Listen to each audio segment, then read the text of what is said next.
Au-dessus des puissances, au-dessus des rois, au-dessus de la nature et de la création,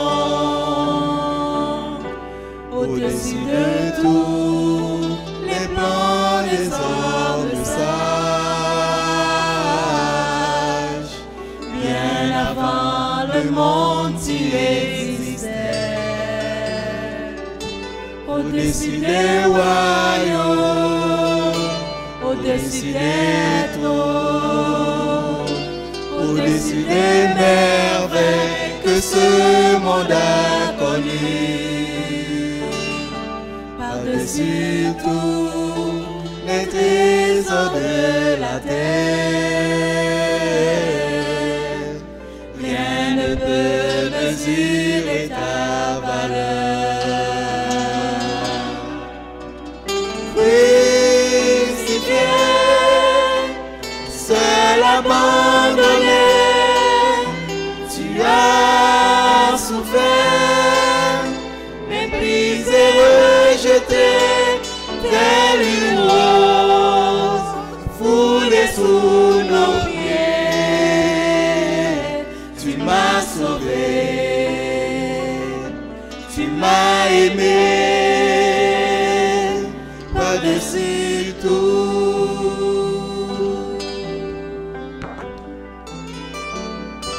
Au-dessus des puissances, au-dessus des rois, au-dessus de la nature et de la création, au-dessus de tous les plans des hommes sages,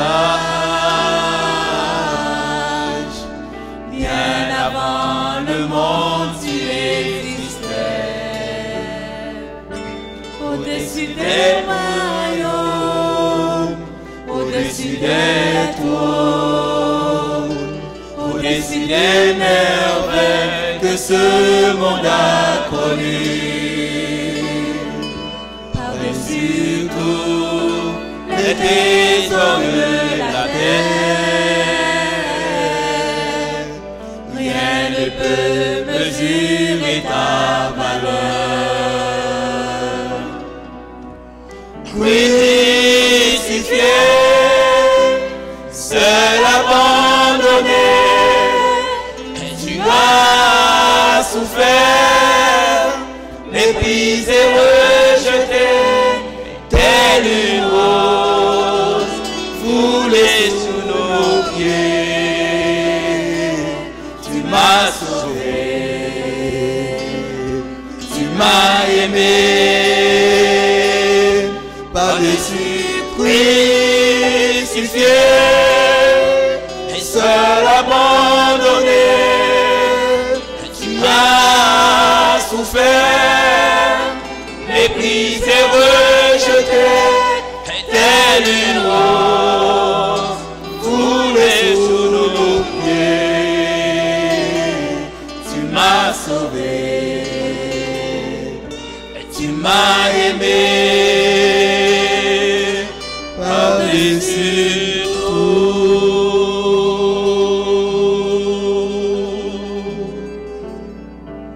Amen.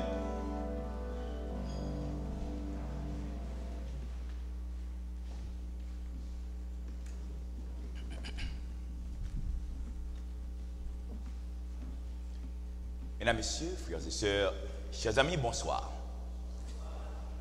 Ce soir, je suis très content et je dois vous souligner beaucoup plus content que les autres soirs de vous revoir ici à la Fontaine.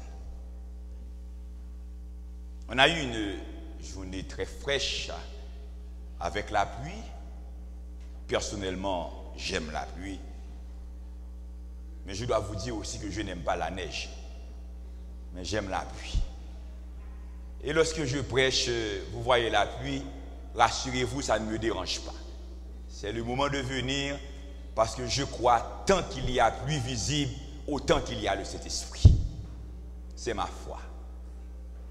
Et le fait que ce soir vous êtes là, ça signifie pour moi, malgré la pluie, peut-être ceux qui sont du Québec, les autres nations, etc., n'ont pas peur de la pluie. Mais au Québec ou pas, je sais que l'Haïtien n'aime pas trop la pluie, etc., sortir sur la pluie. Le fait que vous avez fait le déplacement, ça signifie pour moi, c'est très sérieux, vous voulez être sauvé. C'est ce que je pense. Et puisque vous voulez être sauvé, Dieu veut vous sauver avant même que vous avez pensé au salut. Et c'est pourquoi ce soir, je demande au Seigneur que cette soirée soit pour nous une soirée de grande bénédiction. Et je dois vous dire une fois de plus, je suis très, très, très content de vous voir. J'espère qu'il y a parmi nous quand même certains amis. Et ce soir, je souhaite donner ce document, c'est un document assez intéressant. Et je suis très content aussi de voir que j'ai avec moi deux huissiers qui ne sont pas de coutume. Hein, ce sont de grands huissiers par la grâce de Dieu. Hein? Mon jeune frère là comme un grand général. Hein? Hein?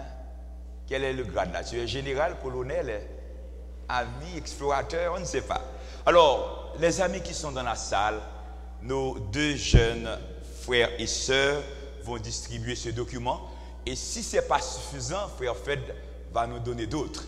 Les 10 commandements supprimés 2 fois. Et tous les amis dans la salle vont recevoir ce document. Nous avons déjà vu les saints, les prières des saints sur l'autel. Les saints, ce sont ceux qui gardent les commandements de Dieu et qui ont le témoignage de Jésus. Il y a un peu de confusion concernant les commandements. On doit lire, relire et relire encore tout ce qui concerne les commandements. Alors, les amis qui sont dans la salle sont priés de se manifester, soit en levant la main droite ou en se mettant debout. Et nos jeunes frères et sœurs vont passer dans les rangs et distribuer pour nous ces documents. Ok. Notre sœur est debout et allez-y, il y a autres frères, nos frères et sœurs, exactement.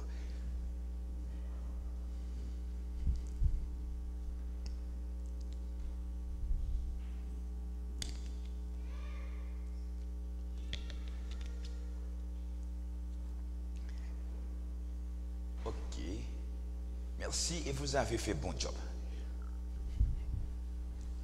Très bien.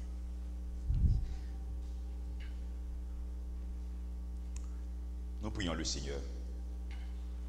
Descends, Esprit du Dieu vivant, sur notre pauvre race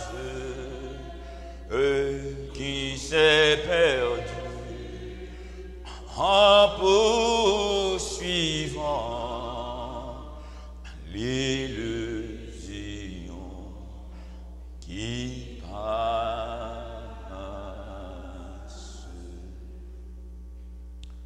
Notre Père et notre Dieu, tu nous cherches depuis l'Éden.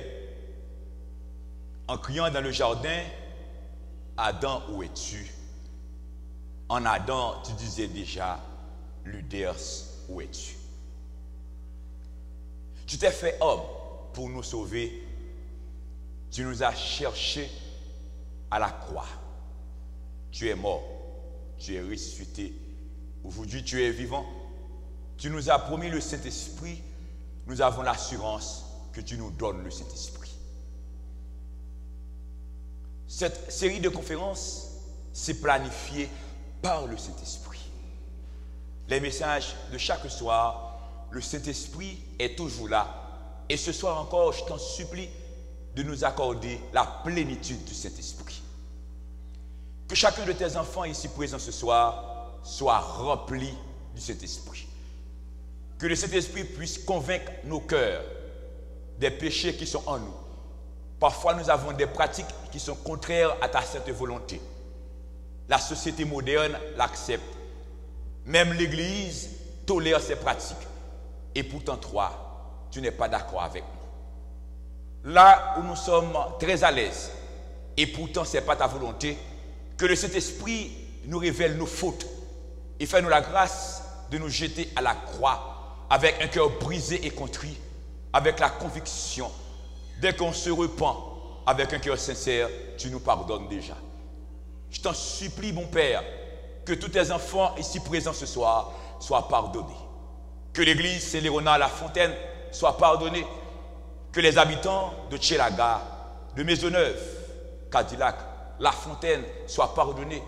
Que ton église, dans ce lieu, dans ce quartier, soit chandelier et lumière pour la gloire de ton Saint-Nom. Par la présence de tes enfants ici, que ce quartier soit protégé. Et je t'en supplie, cet esprit, d'aller chercher les cœurs, toucher les âmes chez eux, et que tu les amènes ici pour le salut éternel. Ce soir encore, il va y avoir proclamation de ta parole, que le Saint-Esprit parle. Et nous voulons répéter après Samuel, parle Saint-Esprit, tes serviteurs écoutent. En Jésus nous t'en prions. Amen.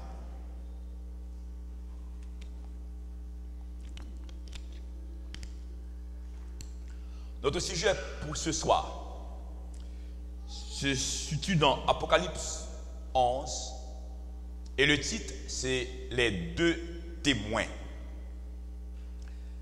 Nous avons déjà vu le silence dans le ciel et comprendre c'est quoi le silence dans le ciel et voir comment ce silence de 30 minutes, les 30 minutes prophétiques selon les prédictions de la Bible, nous avons fait le calcul pour réaliser que ces 30 minutes équivalent à une semaine de 7 jours.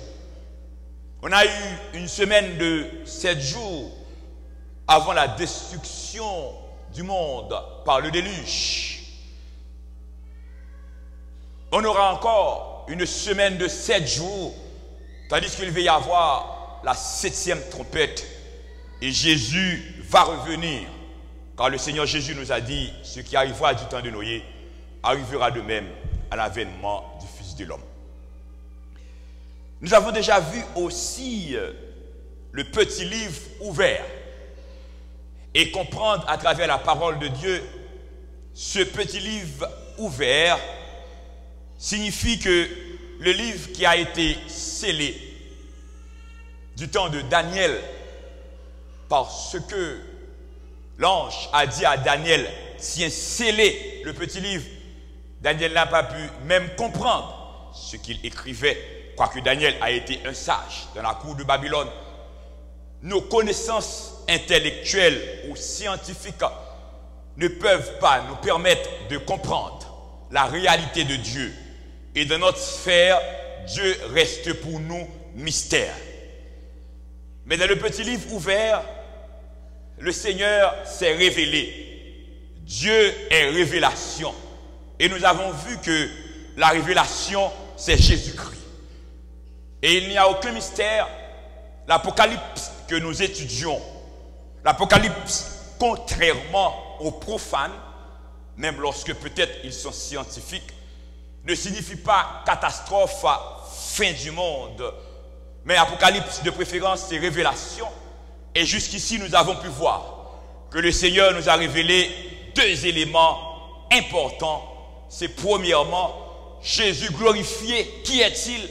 C'est important pour nous de comprendre ce Jésus glorifié et d'avoir une relation intime avec ce Jésus glorifié. Et l'Apocalypse aussi nous a révélé ce que nous réserve l'avenir. C'est-à-dire, quoi que l'on dise, quoi que l'on fasse, quel que soit ce que disent les autres prophètes, qui sont, selon la Bible, de faux prophètes, car nous croyons que seule la parole de Dieu est vraie. Ce que nous réserve l'avenir, le petit livre ouvert nous dit, la 7e trompette va sonner et le royaume du monde sera remis à Jésus-Christ et il y aura un royaume éternel. Et nous choisissons d'être citoyens de ce royaume éternel. Le sujet de ce soir, encore, a des points communs, soit avec le petit livre ouvert, qui est l'accomplissement des prophéties de Daniel. Le livre n'est plus ouvert, le mystère est révélé, ou aussi silence de demi-heure. Nous allons voir ensemble les deux témoins. Et nous allons étudier en profondeur. Je vous demande de suivre attentivement. Je ne sais pas si ce sera un peu plus difficile, mais si on suit, on va comprendre très certainement Les deux témoins, c'est qui sont-ils? Quels ont été leurs rôles dans l'histoire, dans le passé ou aujourd'hui? Et qu'est-ce que ces deux témoins signifient pour vous? Les deux témoins. Apocalypse chapitre 11, les versets 1 à 3. Je vous invite à lire avec moi, nous lisons ensemble. On me donna un roseau semblable à une verge, en disant, lève-toi et mesure le temple de Dieu, l'autel et ceux qui y adorent. Verset 2. Mais le parvis extérieur du temple, laissez-le en dehors et ne le mesure pas, car il a été donné aux nations et elles fouleront aux pieds la ville sainte pendant 42 mois. Soulignez 42 mois. Verset 3, lisons ensemble. Je donnerai à mes deux témoins le pouvoir de prophétiser, revêtus de sacs pendant 1260 jours. Soulignez aussi les 1260 jours. L'ordre est donné de mesurer le temple avec une verge, l'autel et ceux qui y adorent, et là nous sommes dans le ciel. Mais de laisser le parvis extérieur, de ne pas le mesurer, mais il a été donné aux nations et elles fouleront la ville sainte pendant 42 mois. La ville sainte sera humiliée, la ville sainte sera maltraitée. Lorsqu'on parle de la ville sainte, certainement on pense à Jérusalem. Mais la ville sainte, c'est là où sont les saints, là où vivent les saints, là où sont les enfants de Dieu. Cette ville sainte sera maltraitée pendant 42 mois. Et aussi, les deux témoins, Dieu donne aux deux témoins le pouvoir de prophétiser. Mais ces deux témoins seront revêtus de sacs pendant 1260 jours. À plusieurs reprises dans votre Bible, vous avez trouvé cette période. Nous avons déjà parlé de cette période, mais nous avons passé à la va-vite, soit 42 mois ou 1260 jours. Mais en fait, 42 mois ou 1260 jours dans la Bible, cette période, que signifie-t-elle? 42 mois dans les Écritures, 42 mois dans la parole de Dieu, c'est exactement quoi? Et lorsque vous voyez 42 mois, c'est 42 mois ou 1260 jours, ou un temps, des temps et la moitié d'un temps. Cette période, c'est la même période. Vous voulez répéter avec moi? C'est 42 mois, ou 1260 jours, ou un temps, des temps et la moitié d'un temps. L'année juive porte 360 jours. Et il faut comprendre pourquoi l'année juive porte 360 jours.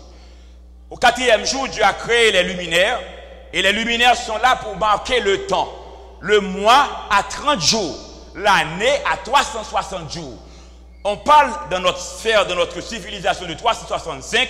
C'est parce qu'il y a des mois qui portent 31. Pourquoi certains mois portent 31? Ce sont les grands rois de Rome dans le temps, en fonction de leur pouvoir, Jules César ou autres, qui décident que ce mois porte 31. Mais en fait, de manière standard, un mois porte 30 jours et une année 360 jours. Et l'année juive a 360 jours. 42 mois, c'est 1260. Si on fait la multiplication 42 par 30, ça va vous donner 1260. 42 par 30, 0, 3 par 2, 6, 3 par 4, 12. Et 42 mois ou 1260 jours, c'est aussi un temps, des temps et la moitié d'un temps. On rencontre à plusieurs reprises cette période dans la Bible, mais que signifie cette période dans l'histoire du peuple saint, dans l'histoire du peuple de Dieu? Ézéchiel 4, verset 6. Lisons ensemble. Dieu dit à Ézéchiel, je t'impose un jour pour chaque année. Dans la prophétie, un jour est égal à une année. Un temps des temps et la moitié d'un temps. Un temps égale un an, égale 360 jours. Des temps, 2 ans, 2 par 360 égale 120. Et la moitié d'un temps, c'est 6 mois. 360 divisé par 2 donne 180. D'où un temps des temps, la moitié d'un temps, c'est 1 année, 2 années, demi-année. Et un temps des temps et la moitié d'un temps égale 42 mois, égale 1260 jours. 360 plus 720 plus 180 égale 1260 jours, et un temps, des temps, et la moitié d'un temps égale 1260 jours. C'est une période importante dans l'histoire du christianisme, dans l'histoire du peuple de Dieu. Et cette période se situe entre 538 de notre ère à 1798. C'est la période de la suprématie papale. En l'année 538, lors de la victoire de Justinien Ier sur les Ostrogoths, le dernier empire barbare, c'est là qu'on a la souveraineté papale commence. Et cette période va terminer en 1798 avec l'arrestation du papicisme par le général Berthier. Mais cependant, l'histoire rapporte, pendant cette période, dans l'histoire du peuple de Dieu, notez bien, le peuple de Dieu, ce n'est pas forcément celui qui est lié à une religion, à un système quelconque. Vous devez vous méfier des systèmes et même des religions parce qu'il y a trop d'infiltration. Le peuple de Dieu, le véritable peuple de Dieu, les saints, ce sont ceux qui gardent les commandements de Dieu et qui ont le témoignage de Jésus. Et même à l'église adventiste, les vrais enfants de Dieu, ce sont ceux qui restent attachés aux commandements de Dieu. Ce n'est pas forcément les dirigeants, les membres, ce n'est pas forcément ceux qui sont nés dans l'église, ce n'est pas forcément les administrateurs, mais les vrais enfants de Dieu, ce sont ceux qui gardent les commandements de Dieu et qui ont le témoignage de Jésus. À un certain moment, Satan a pris la direction de l'église. Et maintenant, on a une période de souveraineté papale, une période de suprématie papale. Nous n'avons rien contre quiconque. Partout, on trouve des hommes sincères. Partout, on trouve des chrétiens qui cherchent Dieu. Et parmi les catholiques, il y a des chrétiens qui cherchent Dieu. Et tout comme aussi, il y a des brigands. Il y en a qui sont des agents de Satan. Et même dans l'église adventiste aussi. Je crois que beaucoup cherchent Dieu. Beaucoup sont sincères. Mais dans notre église, il y en a aussi qui sont des agents de Satan. Et c'est ainsi que la souveraineté papale, la suprématie papale a saccagé, a maltraité, a humilié, a persécuté, a versé le sang et même a bu le sang des vrais enfants de Dieu. L'histoire rapporte plus de gens, vous pouvez lire avec moi, plus de gens ont été tués par la papauté pendant son règne au Moyen-Âge que par Hitler pendant la Seconde Guerre mondiale. En effet, environ 50 millions de personnes refusant de reconnaître son autorité furent tuées par la papauté. L'historien Lecky écrivit, lisons ensemble, l'Église de Rome a répandu plus de sang innocent que toute autre institution ayant jamais existé parmi les hommes.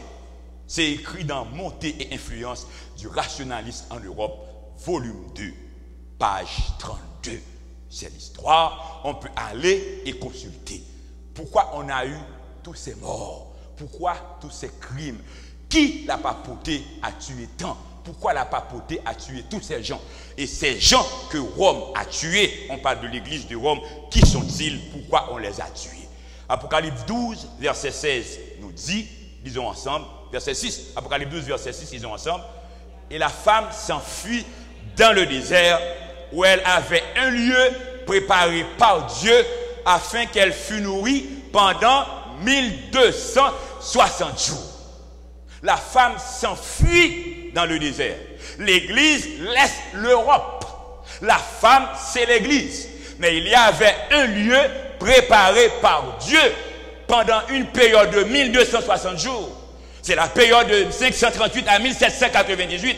Tandis que la papauté, tandis que la bête mangeait les gens, maintenant l'Église de Dieu, Dieu a pris soin de protéger son Église pendant 1260 jours, ou 1260 ans, ou 42 mois. La femme avec les ailes d'aigle se rendait au lieu préparé par Dieu pour prendre soin de son Église, les vrais enfants de Dieu, ceux qui gardent les commandements de Dieu. Daniel 7, verset 25, lisons ensemble. Il prononça des paroles contre le Très-Haut. Il opprimera les saints du Très-Haut. Il espérera changer les temps et la loi, et les saints seront livrés entre ses mains pendant un temps, des temps et la moitié d'un temps. Ce il, c'est le quatrième animal.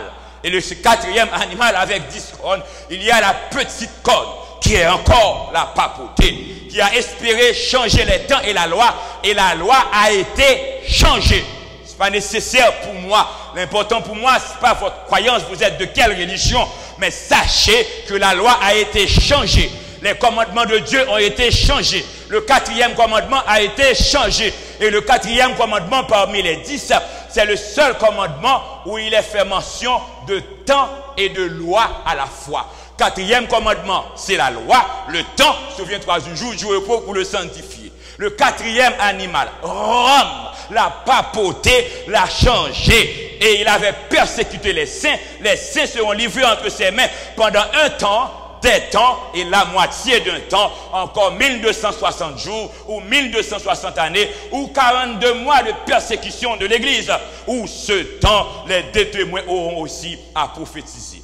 Daniel 12, verset 6-7, l'un d'eux dit à l'homme vêtu de lin qui se tenait au-dessus des eaux du fleuve, quand sera la fin de ces prodiges? Et j'entendis l'homme vêtu de lin qui se tenait au debout des eaux du fleuve. Il leva vers les cieux sa main droite et sa main gauche. Et vous allez lire avec moi le verset 16. Qu'est-ce qu'a dit l'homme? Il dit, en lisant ensemble, et il jura par celui qui vit éternellement que ce sera dans un temps, des temps et la moitié d'un temps, et que toutes ces choses finiront quand la force du peuple saint sera entièrement brisée. Cela veut dire que le peuple saint sera maltraité pendant un temps, des temps et la moitié d'un temps, d'où 42 mois, 1260 jours ou 1260 années, de 538 avant Jésus à 1798. Apocalypse 13, verset 5-7, lisons ensemble. Parce que nous voyons la période 42 mois dans les Écritures. Et il lui fut donné à qui? Au 4e animal. Il fut donné à qui? Maintenant nous sommes dans l'Apocalypse, c'est à la bête. Il fut donné à qui? Cette bête, c'est la papauté. Il lui fit donner une bouche qui proférait des paroles arrogantes et des blasphèmes. Arriver à changer la loi de Dieu et dire qu'on est égal à Dieu, c'est blasphème. Les Juifs accusaient Jésus de blasphème parce que Jésus avait dit qu'il est égal à Dieu. C'était une accusation. Certainement Jésus est égal à Dieu. Et quelqu'un qui dit qu'il est égal à Jésus, c'est blasphème. Si on parle de Jésus homme sur terre, tous les disciples sont représentants, car la parole de Dieu, nous dit que Dieu a fait de ses enfants un royaume de sacrificateurs. Nous sommes tous des enfants de Dieu. C'est pourquoi celui qui est pasteur, c'est une fonction. Le pasteur, comme le médecin, comme l'ingénieur, comme l'avocat, c'est un métier. Rien de plus, rien de moins. Mais l'homme spirituel, c'est celui qui est consacré à Dieu, qui est saint, qui garde les commandements de Dieu et la foi de Jésus.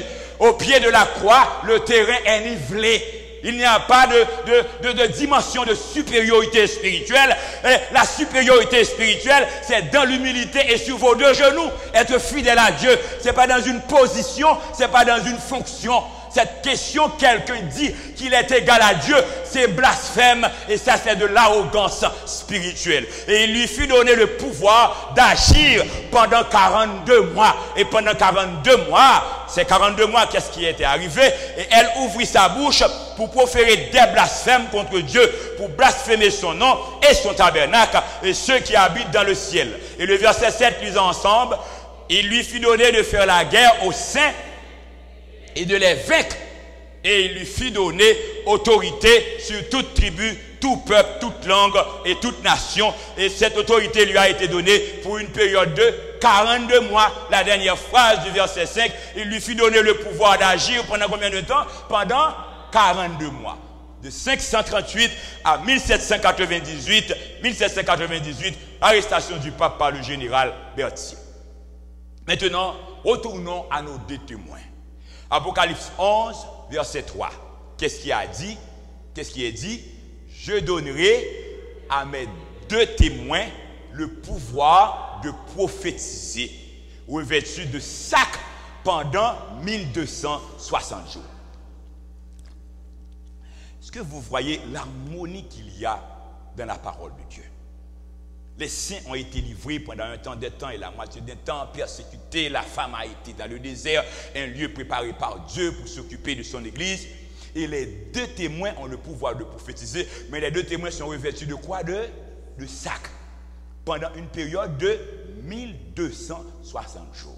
Les deux témoins, qui sont-ils? Les deux témoins qui sont revêtus de sac signifient quoi? Être revêtus de sac, pourquoi? Là, on a l'image de Jacob lorsque ses enfants revenaient du jardin pour lui apporter la tunique de Joseph. Et bien, qu'est-ce qui a été dit? Les enfants ont dit que leur frère a été dévoré par des animaux sauvages dans le champ. Et regarde ce qui était arrivé dans Genèse 37, versets 33-34, lisons ensemble. Jacob l'a reconnu, Jacob reconnaît la tunique et dit, c'est la tunique de mon fils. Une bête féroce l'a dévoré, Joseph a été mis en pièces. Et verset 34, que fait Jacob? Jacob déchira ses vêtements, il mit un sac sur ses reins et il porta longtemps le deuil de son fils. Lorsqu'on est revêtu de sac, cela signifie qu'on est en deuil. Les deux témoins ont le pouvoir de prophétiser pendant 42 mois. Les deux témoins sont revêtus de sac. Cela veut dire que les deux témoins sont en deuil. Pourquoi les deux témoins sont en deuil? Parce que la bête qui a reçu le pouvoir d'agir, celui qui a changé les temps et la loi, celui qui a changé les commandements de Dieu, qui persécute les vrais enfants de Dieu, ceux qui gardent les commandements de Dieu, tue tellement de saints, tellement de chrétiens ont été passés par le bûcher, massacrés, jetés au parc des bêtes sauvages. Maintenant, les deux témoins sont obligés de prendre le sac. Ils sont en deuil. Qui sont les deux témoins? Les deux témoins, qui sont-ils? Apocalypse 11, verset 4. Apocalypse 11, verset 4 nous dit, les deux témoins, ce sont les deux oliviers et les deux chandeliers qui se tiennent devant le Seigneur de la terre. Les deux témoins, c'est deux oliviers, deux chandeliers. Ces deux oliviers et deux chandeliers, là encore, il faut aller plus loin pour identifier les deux oliviers et les deux chandeliers. C'est quoi? Et c'est là où on va finir par découvrir exactement les deux témoins qui sont-ils. Ce qu'a déclaré Apocalypse 11, verset 4, nous rappelle ce que Dieu a dit, ce que l'ange de l'Éternel a dit à Zacharie, dans Zacharie 4, verset 2, 4, jusqu'au verset 6. Lisons ensemble Zacharie 4, verset 2. Il me dit, que vois-tu? Je répondis, je regarde, et voici, il y a un chandelier tout d'or, surmonté d'un vase, et portant 7 lampes, avec 7 conduits pour les lampes qui sont au sommet du chandelier. Et Zacharie continue, et il y a près de lui 2 oliviers, l'un à la droite du vase, et l'autre à sa gauche. Et reprenant la parole, je dis à l'ange qui parlait avec moi, que signifient ces choses? Apocalypse 11, verset 4 nous dit que les deux témoins, c'est 2 oliviers et 2 chandeliers. Zacharie aussi, dans sa vision, a vu les chandeliers et les oliviers. Les oliviers portent de l'huile vers les chandeliers. Les chandeliers donnent la lumière. Mais que signifient ces choses, dit Zacharie? Ces choses, les chandeliers, les oliviers qui portent de l'huile vers les chandeliers, ça nous rappelle les deux témoins qui sont 2 oliviers et 2 chandeliers. Dans les oliviers, il y a de l'huile. Dans les chandeliers, c'est la lumière, mais c'est l'huile du chandelier qui permet, c'est l'huile de l'eau des oliviers qui permet aux chandeliers de donner leur lumière. Zacharie 4, verset 5-6, lisons ensemble. L'ange qui parlait avec moi me répondit, ne sais-tu pas ce que signifient ces choses? Je dis, non mon Seigneur. Alors il reprit et me dit, c'est ici la parole que l'Éternel adresse à Zorobabel. Ce n'est ni par la puissance, ni par la force, mais c'est par mon esprit, dit l'Éternel des armées. Les oliviers contiennent de l'huile et les conduits apportent de l'huile vers les chandeliers. Les chandeliers donnent de la lumière. L'huile dans la Bible, l'huile dans la parole de Dieu, c'est le Saint-Esprit. Les chandeliers, depuis la première vision dans l'Apocalypse 1er, les chandeliers, les 7 églises. Les chandeliers, c'est l'église. Les chandeliers, c'est la lumière. Pour que l'église puisse donner de la lumière, l'église doit recevoir le Saint-Esprit. Le chrétien est lumière. Mais pour que ce chrétien soit lumière, ce chrétien doit recevoir le Saint-Esprit. Si vous voulez être lumière, Ce n'est pas la bonne théorie, la bonne théologie, parler du bon français. Mais pour qu'on puisse donner de la lumière, on doit recevoir le Saint-Esprit. On est baptisé, on reste conséquent, on est fidèle à Dieu, on est rempli du Saint-Esprit et on va donner de la lumière et on sera chandelier pour Dieu. Et les oliviers aussi et les chandeliers, l'huile dans les oliviers, c'est le Saint-Esprit. Les chandeliers, c'est la lumière. Et on va voir que la parole de Dieu, ceux qui ont écrit la parole de Dieu ont reçu le Saint-Esprit. Les prophètes qui ont écrit, ils n'ont pas écrit de par eux-mêmes, mais ils ont été poussés par le Saint-Esprit. C'est ce que nous dit 2 Pierre 1, verset 21, car ce n'est pas par une volonté d'homme qu'une prophétie a jamais été apportée, mais c'est poussé par le Saint-Esprit que des hommes ont parlé de la part de Dieu. Cela veut dire que les hommes qui ont écrit ont été en quelque sorte des oliviers remplis d'huile, remplis du Saint-Esprit pour écrire la parole de Dieu. Les deux témoins, c'est Ancien et Nouveau Testament. Les deux témoins, c'est la Bible. Et on va voir comment ils ont prophétisé pendant les 42 mois dans le deuil. Comment ils ont pris le sac et la cendre pendant cette période. Les prophètes ont reçu le Saint-Esprit. En recevant le Saint-Esprit, comme Zacharie, l'ange lui a dit, ce n'est ni par la force ni par la puissance, c'est par mon esprit. L'huile dans l'olivier, c'est le Saint-Esprit. Et 2 Samuel 23, verset 2, David dit, lisons ensemble, l'Esprit de l'Éternel parla par moi et sa parole est sur ma langue. Huile égale esprit. Chandelier, c'est lumière, lampe. Et la parole de Dieu, c'est quoi? Psaume 119, verset 105, lisons ensemble. Ta parole est une lampe à mes pieds et une lumière sur mon sentier. N'oubliez pas que les deux témoins, ce sont les deux oliviers et les deux chandeliers. Les deux oliviers contiennent de l'huile. L'huile, c'est le Saint-Esprit.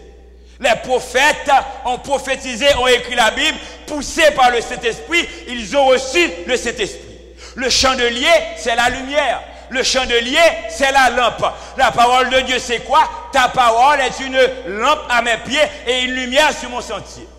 Apocalypse 11, verset 4 et Zacharie 4, lorsqu'on rentre en profondeur, on voit que les deux témoins, c'est la parole de Dieu. Les deux témoins, c'est l'Ancien et le Nouveau Testament. Les deux témoins, c'est la Bible. Et lorsqu'on lit dans 2 Pierre 1, verset 19, lisons ensemble, et nous tenons pour d'autant plus certaine la parole prophétique à laquelle vous faites bien de prêter attention, comme une lampe qui brille dans un lieu obscur jusqu'à ce que le jour vienne apparaître et que le l'étoile du matin se lève dans vos cœurs. D'où la parole, c'est une lampe. La parole des prophètes, la parole des apôtres, c'est la lampe, c'est le chandelier. Ta parole est une lampe à mes pieds et une lumière sur mon sentier. C'est la parole de Dieu qui doit vous éclairer. Et en tant que serviteur de Dieu, restez attaché à la parole de Dieu. Et si vous voulez servir Dieu, ne servez pas Dieu selon ce qu'a dit le prêtre. Ne servez pas Dieu selon ce qu'a dit le pasteur, même lorsque c'est un pasteur adventiste. Mais servez Dieu selon ce que dit la parole de Dieu. Amen. Est-ce que vous voulez servir Dieu selon sa parole? Quels sont ceux qui veulent servir Dieu selon sa parole? Selon la Bible. Amen. Pas selon ce que je dis. Je ne suis pas d'accord. Je n'aime pas lorsque les adventistes disent le pasteur a dit. Lorsque le chrétien, pas les adventistes, lorsque le chrétien dit le pasteur a dit, c'est ce que le prêtre a dit.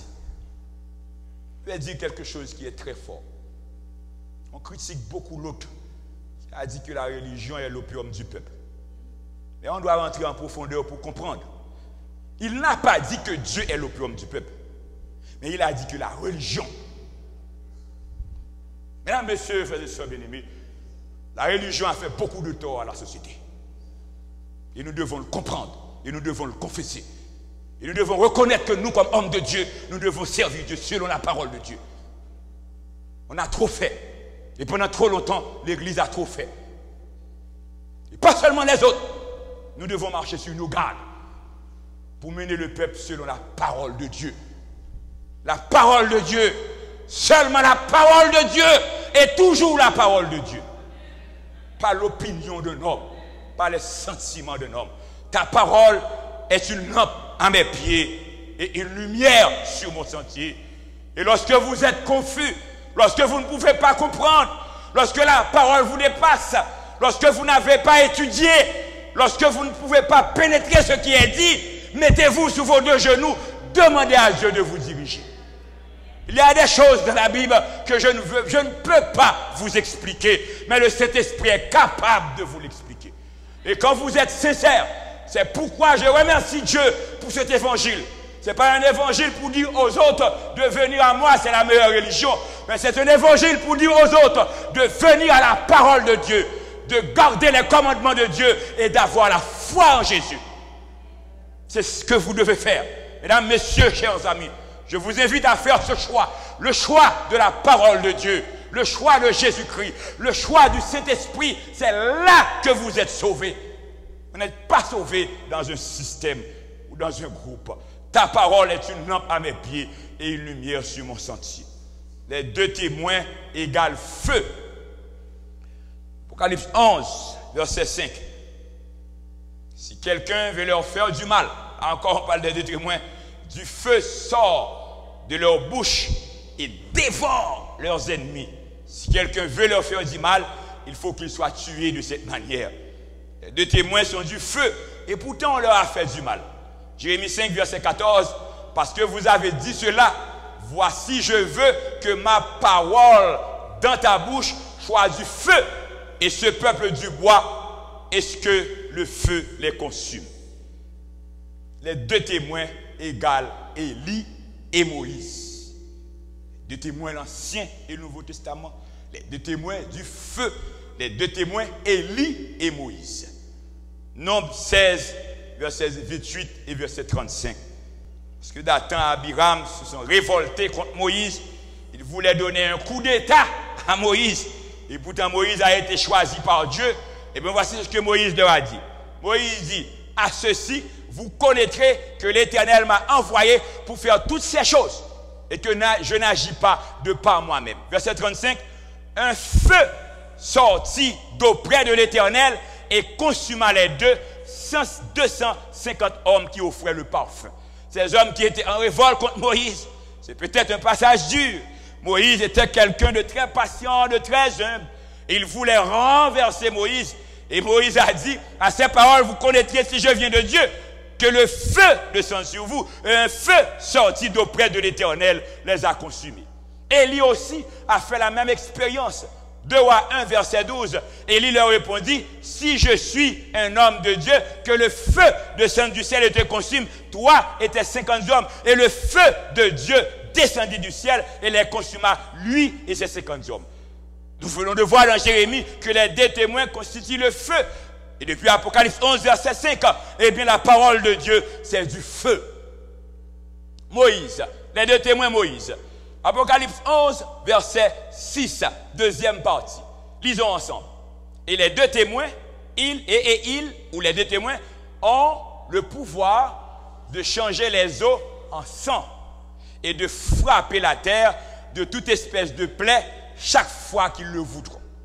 Les deux témoins ont ce pouvoir, la parole de Dieu, de changer les eaux en sang. On va voir comment Moïse a reçu ce pouvoir de Dieu. Et c'est pourquoi on lit les deux témoins à Moïse. Dans Psaume 105, versets 26, 29 et continuez, qu'est-ce qu'il a dit? Il envoya Moïse, son serviteur, et Aaron qu'il avait choisi. Et qu'est-ce que Moïse a fait? Moïse changea leurs eaux en sang. Il fit périr leurs poissons. Les deux témoins ont le pouvoir de changer l'eau en sang. Moïse a changé l'eau en sang. Le pays fourmilla de grenouilles. Et il dit, et parurent les mouches venimeuses, les poux sur tout leur territoire. Et les deux témoins ont eu ce pouvoir. Car il est dit, les deux témoins dans Apocalypse 14, pendant Apocalypse 11, le verset 6, il est dit que les deux témoins ont le pouvoir, exactement là, ils ont le pouvoir de changer les eaux en sang et de frapper la terre de toute espèce de plaie chaque fois qu'ils le voudront. Et Moïse a changé l'eau en sang et la terre a été frappée des plaies par la parole de Moïse. Les deux témoins, Élie. Ils symbolisent aussi Élie. Apocalypse 11, verset 6, ils ont ensemble. Ils ont le pouvoir de fermer le ciel afin qu'il ne tombe point de pluie pendant les jours de leur prophétie. Les jours de leur prophétie, pendant qu'ils revêtaient de sacs pour prophétiser, ces jours c'est 42 mois. Ces jours c'est un temps, des temps et la moitié d'un temps au milieu de 130 jours. Et un temps, des temps et la moitié d'un temps, langage prophétique, c'est combien d'années? C'est 3 ans et demi. Un temps, un an, des temps, 2 ans. Ensuite, moitié d'un temps. Ils ont le pouvoir de fermer le ciel afin qu'il ne tombe point de pluie pendant les jours de leur prophétie. Regarde ce qu'a dit Jésus dans Luc 4, verset 25. Je vous le dis en vérité, il y avait plusieurs veuves en Israël du temps d'Élie, lorsque le ciel fut fermé. Pendant combien de temps? Pendant 3 ans et 6 mois. 3 ans, 6 mois, Élie a demandé à Dieu de fermer le ciel, qu'il n'y a point de pluie sur Jérusalem, sur Israël. Le ciel a été fermé. Élie a pris la fuite. Jézabel l'a persécuté. Mais c'était pendant une période de combien de temps? De 3 ans et demi. 3 ans et demi en prophétie, 42 mois, un temps des temps et la moitié d'un temps. Les deux témoins ont le pouvoir de faire quoi? De fermer le ciel pendant le temps de leur prophétie. Le temps de leur prophétie, ils ont été revêtus de sacs pendant 42 mois. Et ces 42 mois, c'est les 3 ans et demi qu'on retrouve. Élie qui a demandé à Dieu que le ciel soit fermé. Le ciel fermé, c'est quoi? Lévitique 26, verset 18 et verset 19. Si malgré cela, vous ne m'écouterez point, je rendrai votre ciel comme du fer. Si malgré les plaies, malgré les douleurs, parfois Dieu permet à ce que le malheur arrive pour qu'on se repente. Et si malgré cela, on refuse de retourner à l'Éternel, je rendrai votre ciel comme du fer. Et si le ciel est comme du fer, cela veut dire que le ciel est fermé. Mesdames, messieurs, frères et sœurs bien-aimés, ne vous faites pas d'illusions. Vous êtes chrétiens pour que vous soyez sauvés. Vous êtes ici pour que Dieu vous bénisse. Mais si vous refusez d'obéir à Dieu, le ciel sera fermé pour toi. Même lorsque vous priez, les prières ne seront pas exaucées parce que le ciel sera fermé. Le ciel sera comme du fer.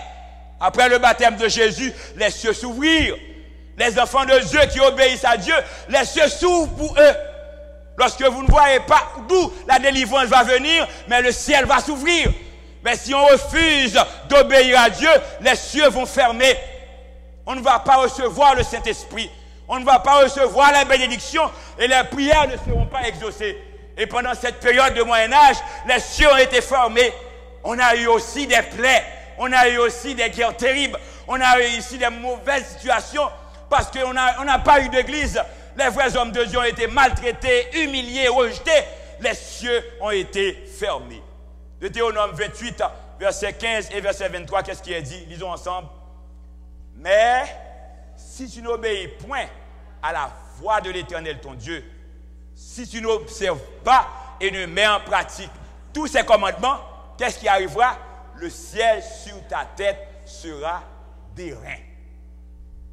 Quand on n'obéit pas, le ciel est fermé. Élie a ordonné que le ciel soit fermé pendant 3 ans et demi. Les deux témoins ont le pouvoir de fermer le ciel. Les deux témoins encore, Moïse et Élie.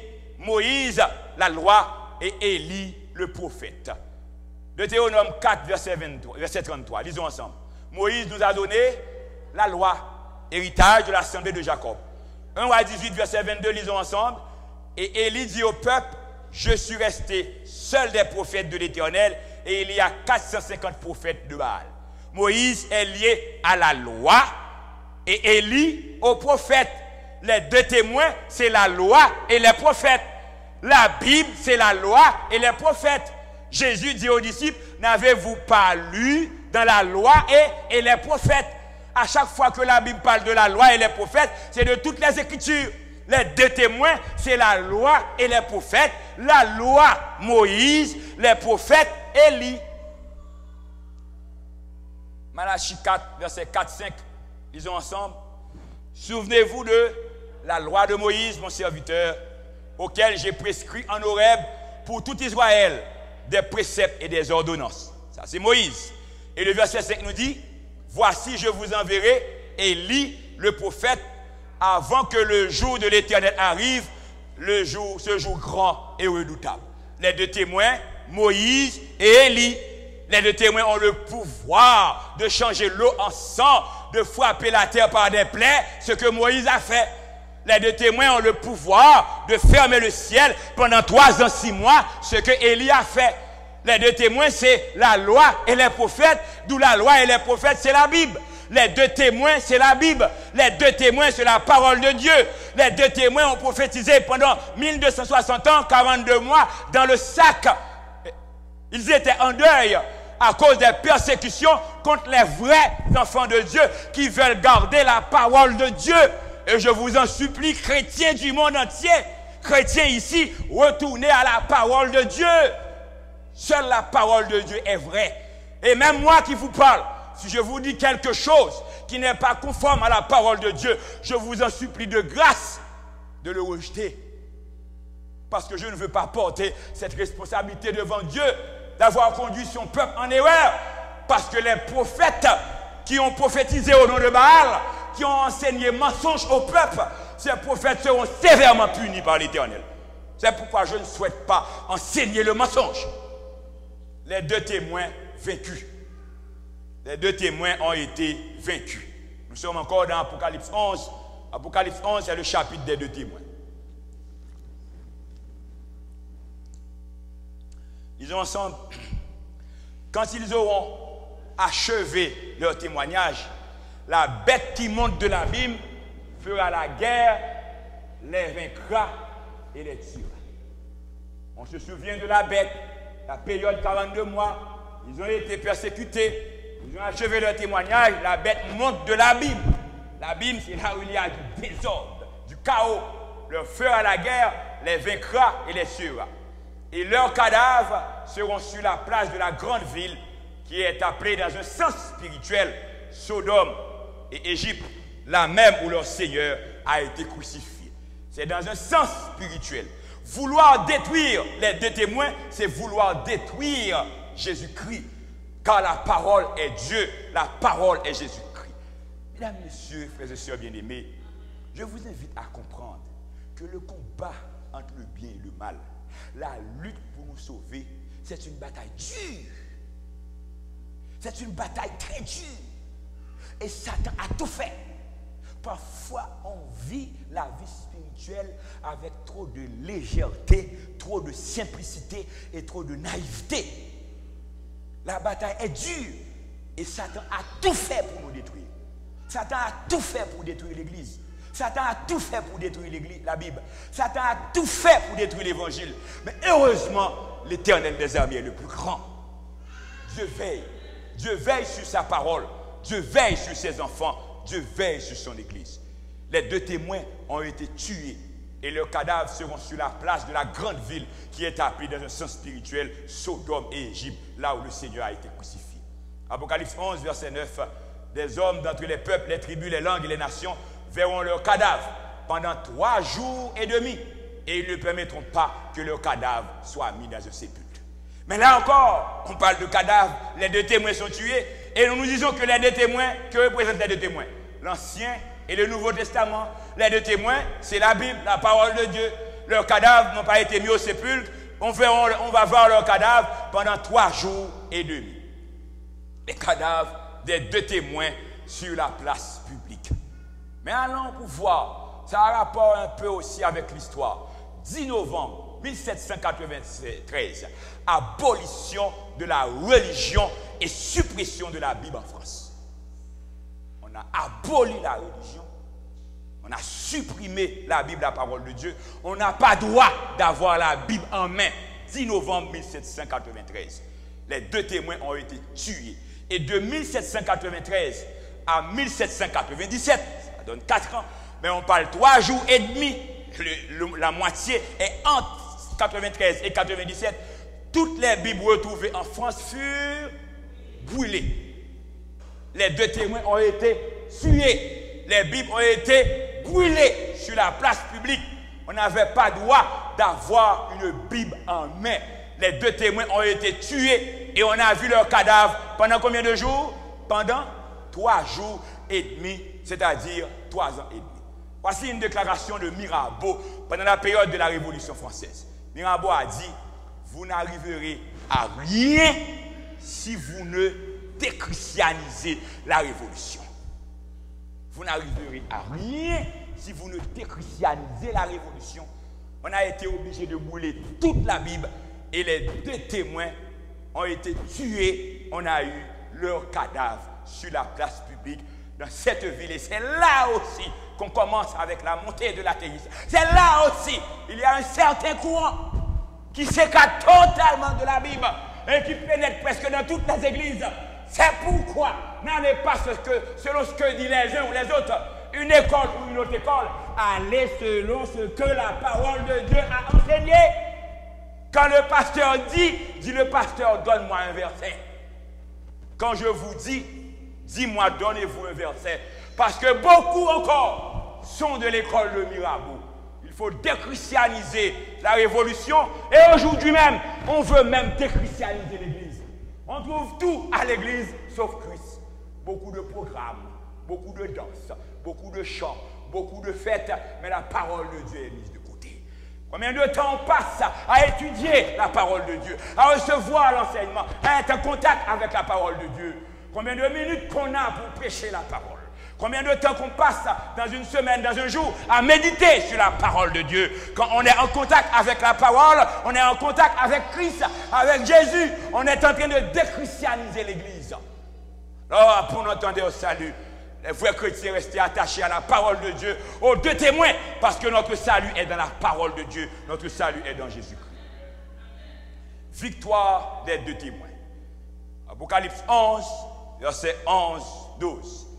Après les 3 jours et demi, disons ensemble, après les 3 jours et demi, un esprit de vie venant de Dieu entra en eux, et ils se tinrent sur leurs pieds, et une grande crainte s'empara de ceux qui les voyaient. Apocalypse 11, verset 11-12. C'est ce que j'aime avec Dieu.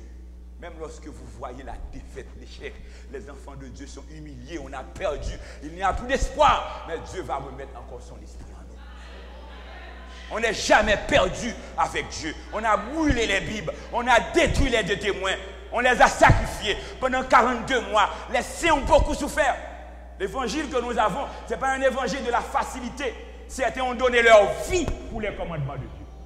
On donné leur sang. Oh oui, je me souviens de Tertullien.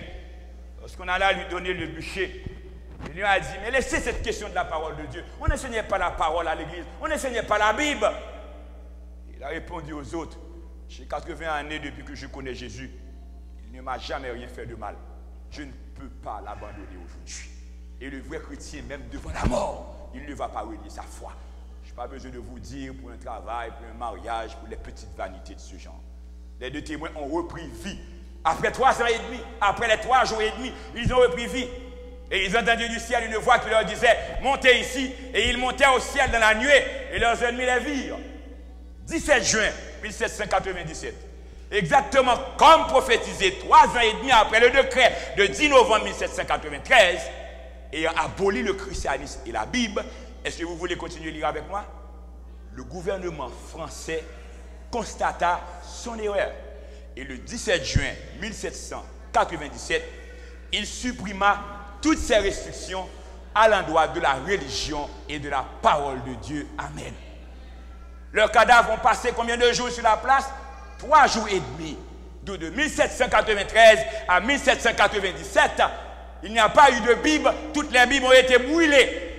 Mais ceux qui ont aboli, ont supprimé la religion et la parole de Dieu, ils ont encore pris un décret pour restituer la Bible. Parce que quoi que l'on dise, quoi que l'on fasse, la Bible reste la lumière de la société. D'ailleurs, toutes les constitutions se basent sur les 10 commandements. La loi de Dieu, c'est la loi mère. C'est la loi de base. Et ceux qui disent que la loi n'existe pas, c'est aboli.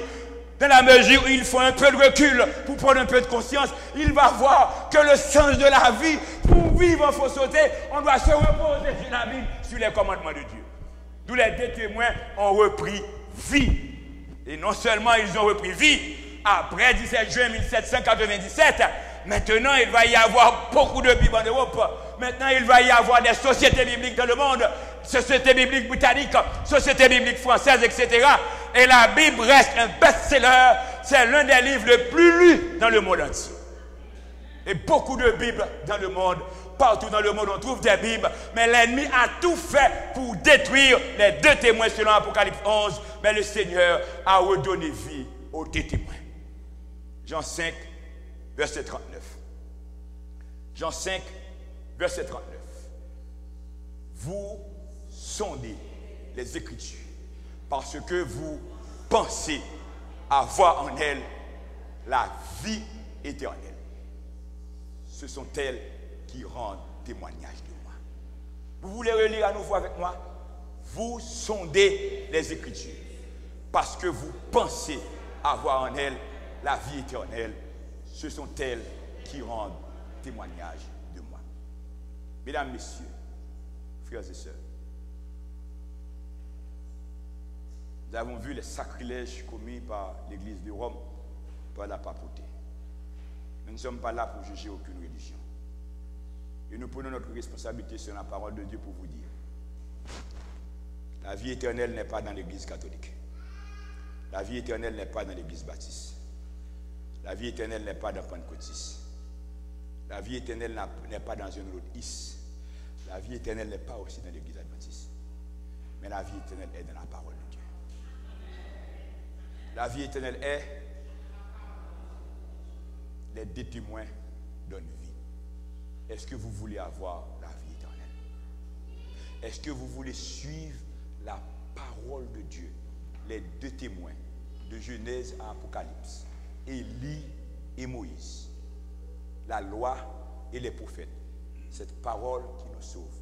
Est-ce que vous voulez suivre la parole de Dieu? Seulement la parole de Dieu, toujours la parole de Dieu. Quels sont ceux qui veulent suivre toujours la parole de Dieu? La loi de Dieu et les commandements de Jésus. Amen. Amen. Restez attachés à la parole de Dieu. Sœur Elmaz va chanter. Et tandis que Sœur Elmaz chante, je vous invite à entrer en vous-même et à vous poser la question. Si vous êtes invité, je ne suis pas intéressé à votre religion. Je ne m'intéresse pas trop à la religion. Est-ce que vous pratiquez la parole de Dieu? Jésus vous appelle ce soir. Et Jésus vous demande de pratiquer sa parole. Parce que c'est la Bible qui rend témoignage de Jésus. C'est la parole qui vous sauve. Si vous êtes chrétien adventiste, est-ce que vous êtes un chrétien culturel? C'est l'habitude, c'est la routine. Ça fait longtemps que je suis là. Mes parents sont adventistes. Chaque sabbat, je viens à l'église. Ou bien, en fait, dans votre âme, vous avez du temps pour la parole de Dieu.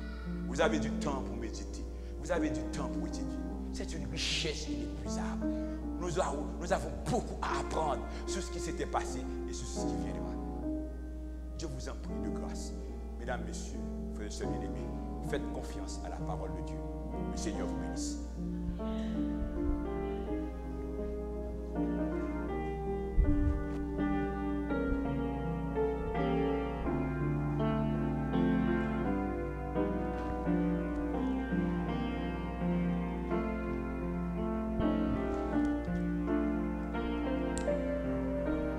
Tel que je suis, sans rien à moi, si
donnez en retour.